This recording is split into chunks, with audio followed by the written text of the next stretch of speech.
What is up, Lake Pro Tackle fam? I absolutely hate fishing these pieces of I hate them. Now, we're here in Texas. Water temps don't get super cold, but in the wintertime, there is a time and place for them. Now, that's not to say I don't throw them a bunch. I really don't. I'd rather throw an Alabama rig or a Demiki rig or a hover rig rather than a blade bait, just because our water isn't, one, generally clear enough, and number two, doesn't get this cold. But if you're in the northern half of the country where your water temps are getting, that sub 50 to sub 45, all the way down to around the freezing point, these can be extremely productive baits. And there's a fine line between properly fishing them and improperly fishing them. Now, I've got a couple areas on like Lake Texoma or Lake Whitney where you do have clear water that these can really excel.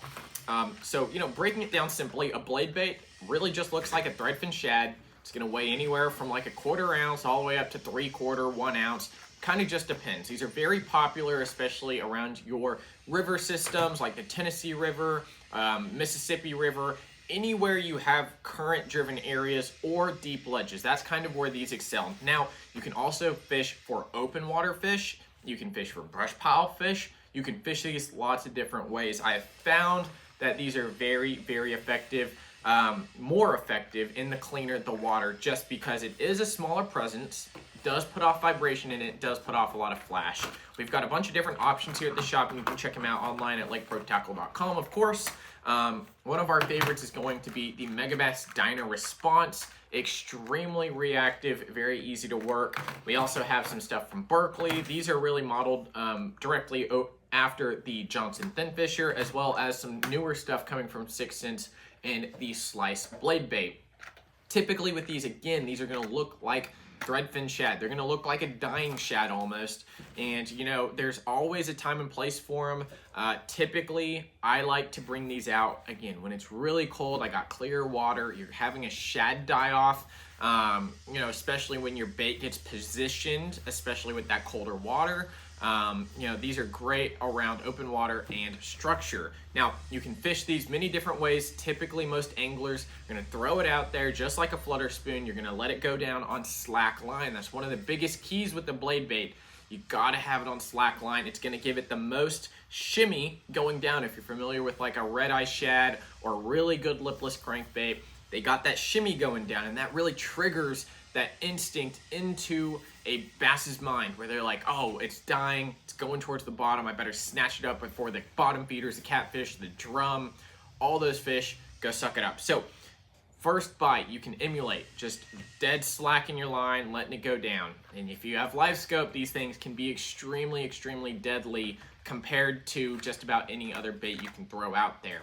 And what's great is it's a very small profile. One of the biggest issues I find with throwing a blade bait is you're throwing it on too heavy of line. If you're throwing just a straight bait caster and you've got like a 1 ounce or a 3/4 ounce, 15-pound line is all you really need. If you're throwing this on a spinning rod, I highly recommend a very light setup, around 10 to 12 pounds braided line to a nice long leader.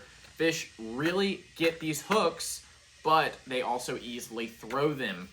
And what that is, that fish starts wailing its head back and forth. You got a big old chunk of lead. Same thing with a flutter spoon or a jigging spoon.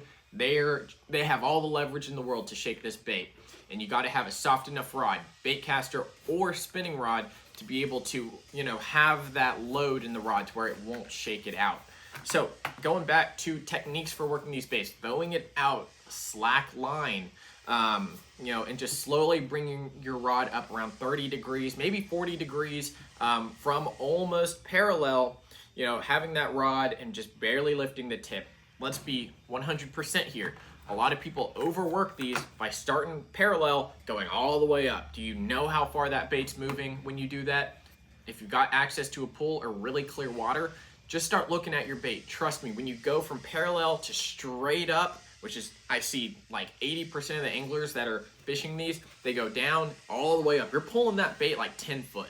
I mean, that 7-foot rod or 7'6" rod you're throwing, that sucker's moving away from that fish. It's cold water here, y'all.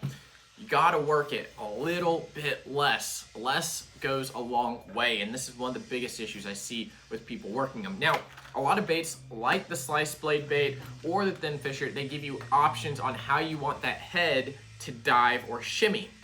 There's different line ties, and depending on which one you go into determines its shimmy and also determines how it's moving forward. If you rig it in the very back, that bait is going to nose down a lot as it dives, so it's going to dive quicker, but you're not going to get as much vibration on the up. If you go the other way, rig it towards the head, you're going to get a very good side-to-side wobble, and you're also going to get a pretty decent vibration going up as well. The dyno response is a little bit different from Megabass in the fact that it has one line tie. They've kind of dialed it in to where you get a good feel for your bait just based off this one line tie. Can you drill another hole, make a different line tie? Sure. Megabass is very particular about how their baits are fished or meant to be fished. So I'd highly recommend not drilling another hole in there, but using this one. One thing I do find with these is that they hang up very, very easily. And if you're like me, who doesn't throw them often, sometimes these get a little expensive and you also lose a bunch of them. So we do have a couple restocks of the dyno responses in 1/4 and 1/2 ounce, which are generally my go-tos. I usually don't need a 3/8 because I'll just go to a 1/2. We were thinking about getting some bigger ones like the 3/4 or 1 ounce ones, but we decided against it. We've got a couple, I think, in the thin fishers that are a little bit bigger, but I do like the colors in the Megabass ones. So again, for simple setups, if I have a bait casting setup and I've got to throw like a 1/2 ounce blade bait, I'm gonna be using probably like a Corrado 70. You don't need a really, super fast reel, and you also don't need a reel that can hold too much line unless you're really on a school of them, you blast it out there. You can use a 7-speed, you can use an 8-speed, doesn't really matter because a lot of the action again is going to be in the rod tip. You just got to catch up to them.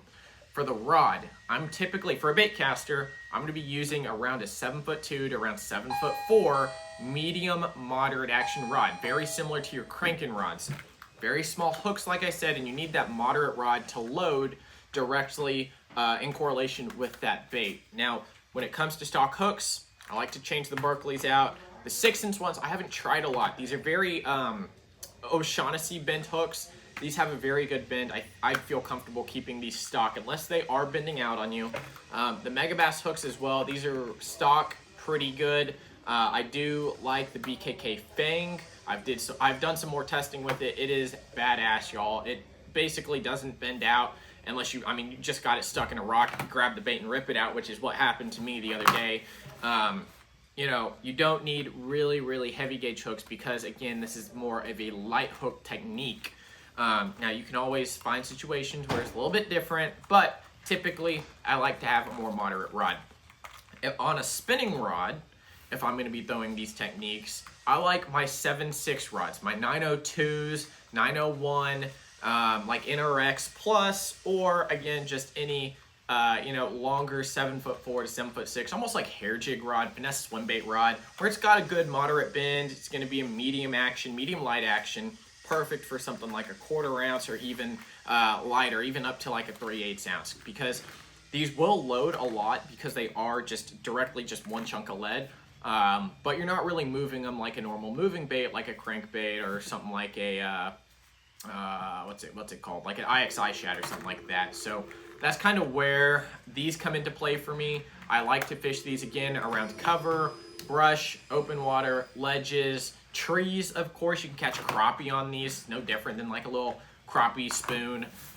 So you can fish these a lot of different ways, and I hope if you are someone around a really productive area for like a Demiki rig, highly recommend you trying these out. These are a little bit finessey. A lot of anglers get scared of throwing a blade bait. Personally, I don't like it as much because I like a single hook Demiki around the trees and the brush piles I like to fish. But to call fish out with these is really amazing.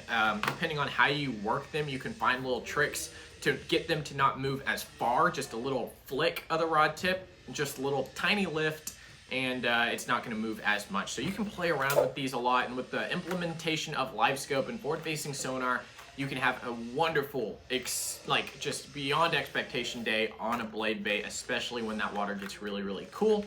I hope you enjoyed this video. If you did, leave a like on it, subscribe to the channel, and we'll see you next time at Lake Pro Tackle. See you guys.